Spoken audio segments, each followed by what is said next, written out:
तू ही शब्द कोश है, आरंभ तू ही अंत तू ही आज तू ही कल, और सृष्टि का हर पल भी तू है।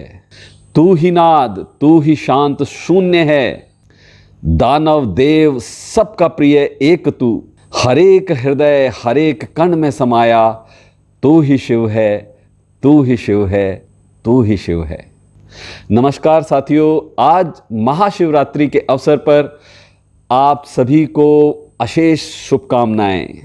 और आज इस अवसर पर हम चर्चा करेंगे सर्वशक्तिमान शिव से जुड़े उन रहस्यात्मक तथ्यों की जिनसे संभवतः आप अभी परिचित नहीं होंगे, अनजान होंगे, और अगर जानते भी होंगे तो शिव की महिमा है, जितनी करें उतनी कम होगी, है ना।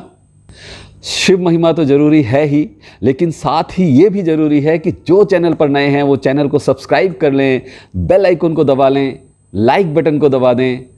लगातार कमाल की जानकारियों से भरी हुई प्रेरणादायक वीडियोस आपको इस चैनल पर मिलती रहेंगी।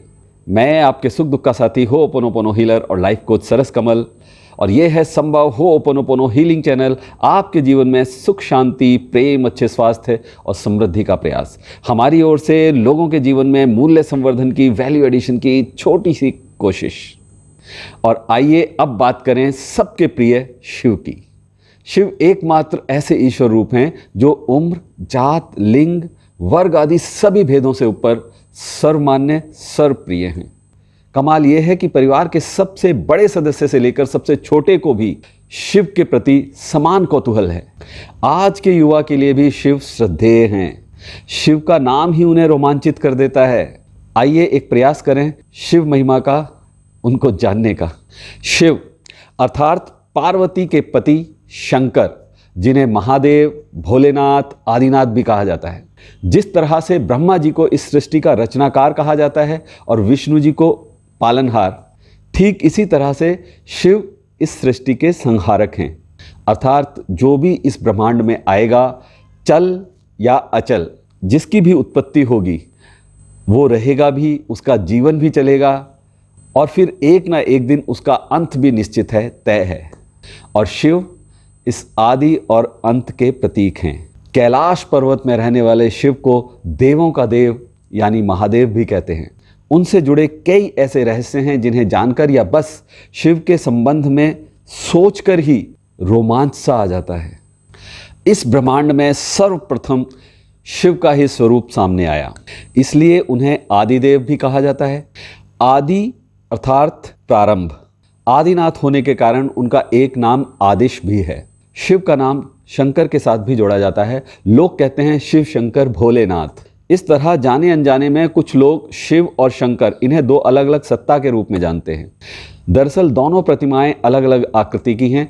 शंकर को हमेशा तपस्वी के रूप में दिखाया जाता है, और कई जगह तो शंकर को शिवलिंग का ध्यान करते हुए भी दिखाया जाता है। अतः शिव और शंकर दो अलग अलग सत्ताएं हैं। हालांकि शंकर को भी शिवरूप ही माना जाता है, और शिव की अर्धांगिनी यानी शिव की प्रथम पत्नी सती ने ही अगले जन्म में पार्वती के रूप में जन्म लिया और वही उमा कहलाईं।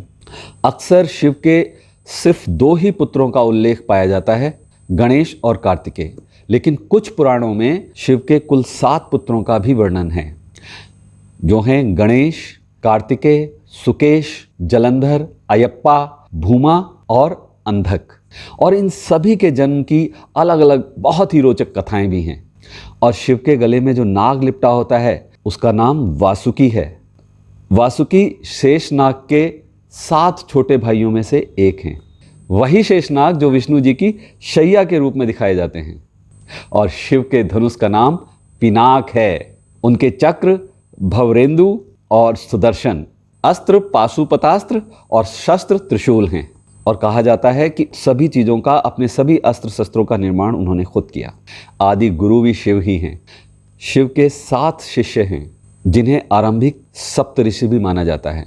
इन ऋषियों ने ही शिव के ज्ञान को संपूर्ण पृथ्वी पर फैलाया, प्रचारित किया, और जिसके चलते भिन्न भिन्न धर्म और संस्कृतियों की उत्पत्ति हुई।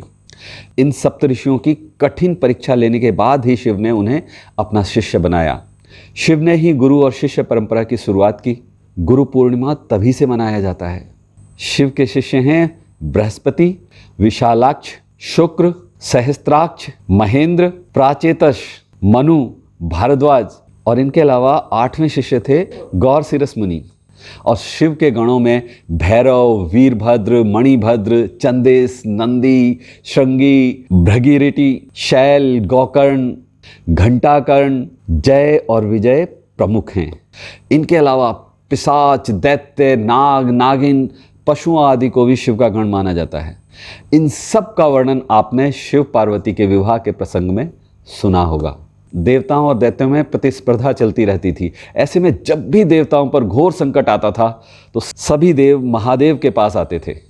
दैत्यों और राक्षसों के अलावा देवताओं ने भी शिव को कई बार चुनौतियां दी, लेकिन हर बार वे परास्त होकर शिव के समक्ष झुके।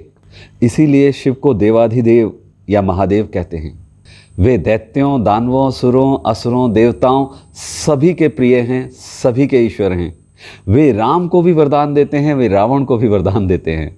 और उनकी एक पंचायत भी थी जिसे शिव पंचायत कहते हैं। जैसा कि नाम से ही पता चलता है कि दैत्यों और देवताओं के बीच जब भी झगड़े आदि होते थे, उनके बीच कोई महत्वपूर्ण निर्णय लेना होता था तो शिव की पंचायत का फैसला ही अंतिम माना जाता था। इस शिव पंचायत में 5 देवता शामिल थे। धार्मिक ग्रंथों में भी इसका उल्लेख है। सूर्यदेव, गणपति, देवी, रुद्र और विष्णु इस पंचायत का हिस्सा थे। जैसा कि मैंने अभी बताया कि शिव देवता और दानव, सुर और असुर दोनों के प्रिय थे। शिव को देवों के साथ ही असुर भी, राक्षस भी, पिशाच, गंधर्व, यक्ष सभी पूजते हैं। उन्होंने भस्मासुर और शुक्राचार्य जैसे दैत्यों को भी वरदान दिए। हालांकि शिव के मुख्य द्वारपाल नंदी ही हैं, लेकिन इनके अलावा स्कंद, ऋटि, ऋषभ, भृंगी, गणेश, उमा, महेश्वर और महाकाल आदि भी शिव के द्वारपाल माने जाते हैं। शिव की पूजा अर्चना के लिए शिवलिंग की प्रतीक रूप में पूजा अर्चना की जाती है। और शिव के प्रतीक चिन्हों में शिवलिंग के अतिरिक्त रुद्राक्ष, त्रिशूल, इनको भी शिव का चिन्ह माना जाता है। कुछ लोग डमरू और अर्धचंद्र को भी शिव का चिन्ह मानते हैं। हालांकि ज़्यादातर लोग शिवलिंग का ही पूजन करते हैं।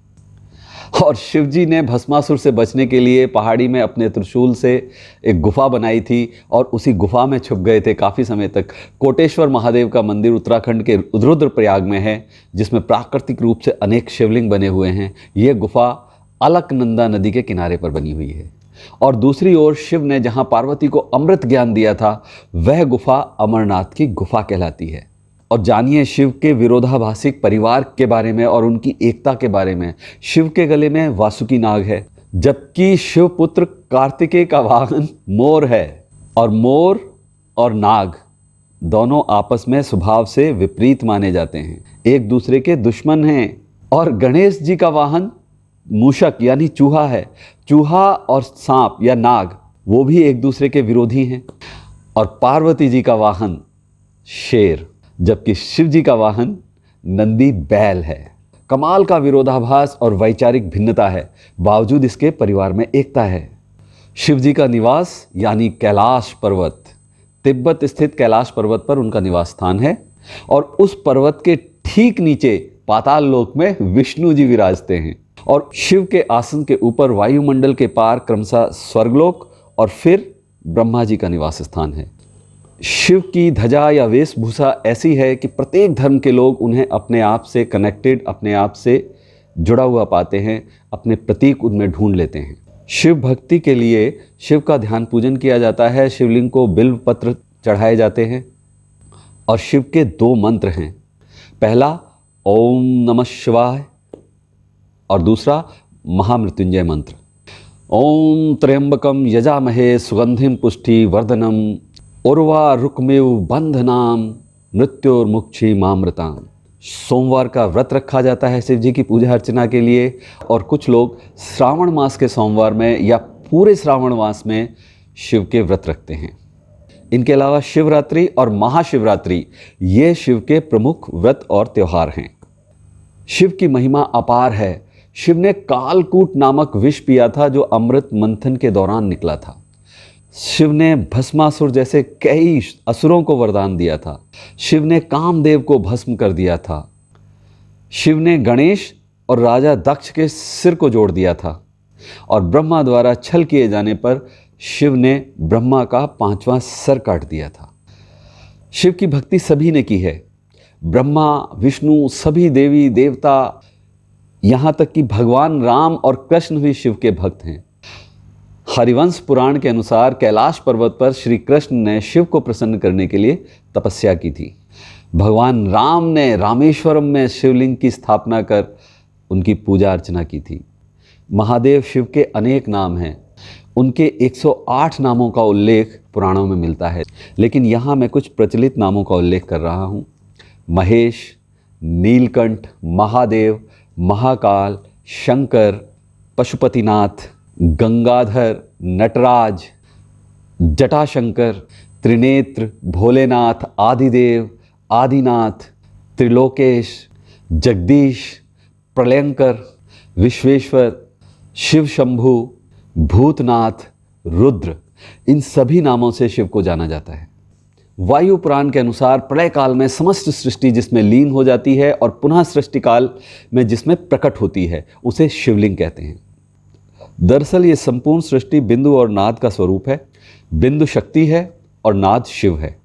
बिंदु अर्थात ऊर्जा और नाद अर्थात ध्वनि, इन्हीं को शिव शक्ति का रूप भी कहा जाता है। यही दो संपूर्ण ब्रह्मांड का आधार हैं और इसी कारण इनके प्रतीक स्वरूप शिवलिंग की पूजा अर्चना की जाती है। ज्योतिर्लिंग, जिसका अर्थ है व्यापक प्रकाश। कुल 12 ज्योतिर्लिंग हैं। शिवलिंग के 12 खंड। शिव पुराण के अनुसार ब्रह्म, माया, जीव, मन, बुद्धि, चित्त, अहंकार, आकाश, वायु, अग्नि, जल और पृथ्वी, इन सब को ज्योतिर्लिंग या ज्योतिपिंड कहा गया है। सोमनाथ, मल्लिकार्जुन, महाकालेश्वर, ओंकारेश्वर, वैद्यनाथ, भीमशंकर, रामेश्वर, नागेश्वर, विश्वनाथ, त्र्यंबकेश्वर, केदारनाथ और घृष्णेश्वर। दरअसल ज्योतिर्लिंग उत्पत्ति के संबंध में अनेक अलग अलग मान्यताएं प्रचलित हैं। एक अन्य मान्यता के अनुसार प्राचीन काल में आकाश से ज्योतिपिंड पृथ्वी पर गिरे और उनसे प्रकाश फैल गया। इस तरह के अनेक उल्कापिंड आकाश से धरती पर गिरा करते थे। भारत में गिरे अनेक पिंडों में से प्रमुख 12 पिंडों को ही ज्योतिर्लिंग में स्थान दिया गया। शिव का दर्शन कहता है कि यथार्थ में जियो, वर्तमान में जियो, अपनी चित्तवृत्तियों से मत लड़ो। और शिव हर काल में रहे हैं। ऐसा कहा जाता है कि शिव ने हर काल में लोगों को दर्शन दिए हैं। राम के समय में भी शिव थे, महाभारत के समय में भी शिव थे, विक्रमादित्य के काल में भी शिव थे और कहा जाता है कि राजा हर्षवर्धन को भी भगवान शिव ने दर्शन दिए थे। अब हम इस चर्चा को विराम देते हैं। ये तो शिव अनंत, शिव कथा अनंता वाली बात है। हम कहते रहेंगे, शिव की महिमा ख़त्म नहीं होगी। जो बंधनों में हैं वे जीव हैं और जो हर बंधन से मुक्त हैं वही शिव हैं। वीडियो अगर पसंद आई हो, इससे आपकी कुछ जानकारी बढ़ी हो, तो इसको अभी के अभी लाइक ज़रूर कीजिएगा और कम से कम अपने 3 प्रियजनों के साथ शेयर ज़रूर कीजिएगा। हर एक शिव भक्त को शेयर कीजिएगा। और आपको मेरे साथ अगर लॉ ऑफ अट्रैक्शन सीखना है तो डिस्क्रिप्शन में दिए गए लिंक के ज़रिए हमारा व्हाट्सएप ग्रुप ज्वाइन कर लीजिए। बहुत जल्द फिर मिलेंगे एक और थॉटफुल यूज़फुल वीडियो के साथ। तब तक कीप प्रैक्टिसिंग, अभ्यास करते रहें, अच्छा सोचें, अच्छा बोलें, अच्छा करते रहें। नमस्कार।